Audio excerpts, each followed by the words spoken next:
टूटते बिखरते परिवारों को संवारने और आपके रिश्तों को मजबूत बनाने की इच्छा से आज मैं फिर से आपके बीच में उपस्थित हुई हूँ।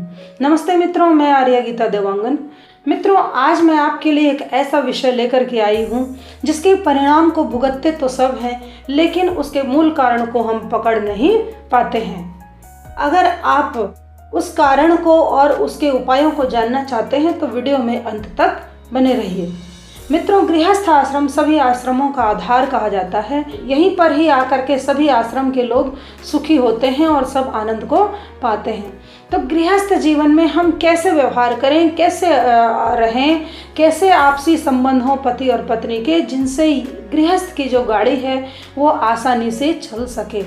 मित्रों, इस संसार में कोई भी पूर्ण नहीं है, सभी में कोई न कोई कमियां देखने को मिलती हैं। ऐसे में जब हम एक दूसरे से असंतुष्ट होते हैं या एक दूसरे से हमें संतुष्टि नहीं मिलती है तो हम उसकी शिकायत कहीं और, कभी पति से या कभी अन्य रिश्तेदारों से करके अपने मन का बोझ हल्का करना चाहते हैं। आज के वीडियो में मैं आपको बताने वाली हूँ इस शिकायत को हम किससे करें, क्यों करें, कैसे करें और बताने से हमें क्या क्या लाभ और हानियां हो सकती हैं। मित्रों, सबसे पहले तो हमें यह ध्यान रखना चाहिए कि हमें क्या बातें हैं जो बतानी चाहिए। हमें ऐसी बातें बतानी चाहिए जिससे पति और पत्नी दोनों की उन्नति का संबंध हो। दूसरा है, हमें ऐसी बातें एक दूसरे को बतानी चाहिए जिससे हम एक दूसरे के सुखों में वृद्धि कर सकें, एक दूसरे के सुखों को बढ़ा सकें।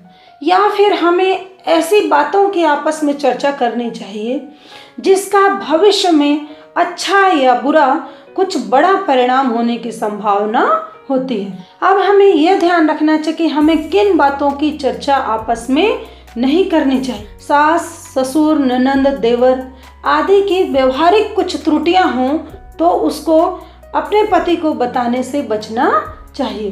कभी भूल करके भी अपने मायके की कुछ कमियां हैं उसको अपने पति को नहीं बतानी चाहिए। उसका एक नकारात्मक प्रभाव पड़ता है, उससे आपकी भी छवि खराब होती है। अपने पति की भी अगर कोई कमी है तो उसे अपनी ननंद को या अपने मायके वालों को नहीं बताना चाहिए। अब आता है कि हम किसको बताएं। अभी हमने जाना कि क्या बताएं, अब हम जानते हैं कि किसको बताएं। ऐसी बातें जो आप पर व्यक्तिगत प्रभाव डाल रही हैं और जिससे आप निपटने में सक्षम नहीं हो पा रही हैं, उन बातों की चर्चा आपको अपने पति से अवश्य ही करनी चाहिए। अगर आप कामकाजी महिला हैं और काम करने के लिए बाहर जाती हैं तो वहाँ पर हुए कुछ दुर्व्यवहार या गलत व्यवहार की चर्चा अपने पति से करनी चाहिए। ऐसी बातें जिनसे आपका गृहस्थ जीवन खतरे में आ सकता है या खतरे की संभावना दिख रही है, ऐसी बातों की चर्चा भी अपने पति से, अपनी सास से या फिर अपनी माँ से करनी चाहिए।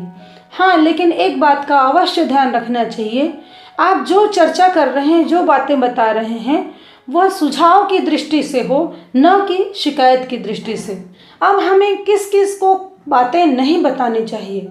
सबसे पहले तो अपने मित्रों को, अपनी सहेलियों को हमें अपने आपसी पारिवारिक संबंधों की, पति पत्नी के रिश्तों की ज़्यादा चर्चा नहीं करनी चाहिए। अपने सहकर्मियों के साथ भी अपने आपसी रिश्तों की चर्चा, अपने परिवार की चर्चा करने से बचना चाहिए।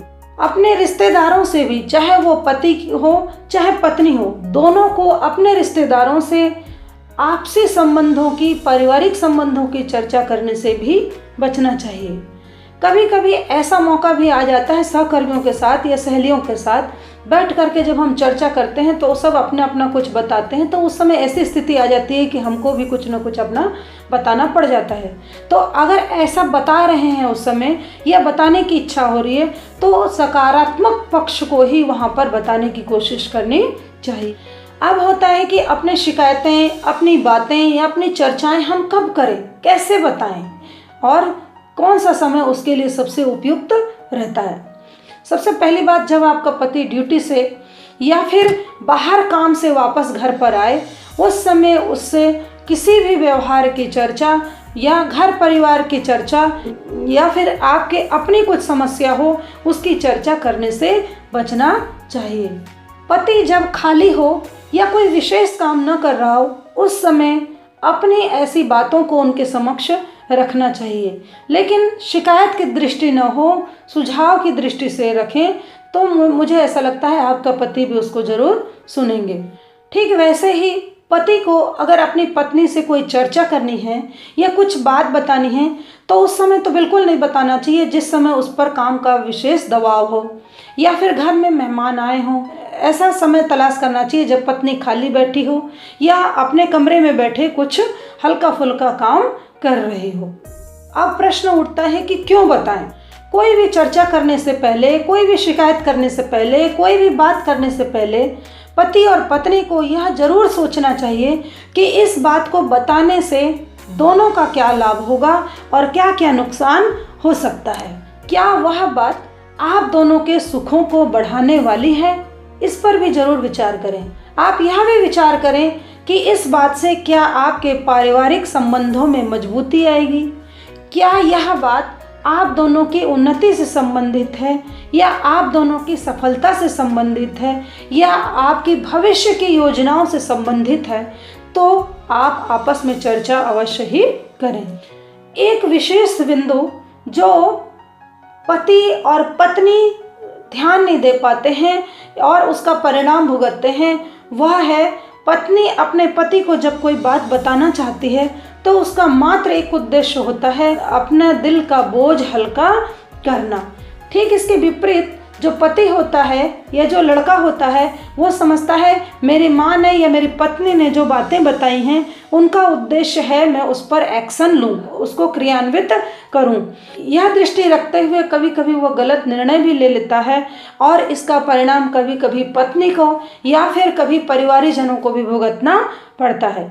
तो पत्नी को यह चाहिए कि वो पति को पहले से स्पष्ट कर दे, इन बातों को दिल में मत लेना। जब भी पति पत्नी आपस में बैठें, एकांत में रहें, तो उनकी जो चर्चा होनी चाहिए वो आपसी ही होनी चाहिए, आपसी संबंधों को मजबूत करने के लिए ही होना चाहिए, गृहस्थ जीवन को उन्नत बनाने के लिए ही होना चाहिए। अगर आप ऐसा करते हैं तो आप गृहस्थ की गाड़ी को सरलता से और सुगमता से चलाने में सक्षम होंगे। व्यवहारिक त्रुटियों को स्वयं ही सुलझाएं, व्यवहारिक त्रुटियों को स्वयं ही सुलझाएं। उन्नति हो जिसमें एक दूसरे की ऐसी बातों को मिलजुल कर निपटाएं, धन्यवाद।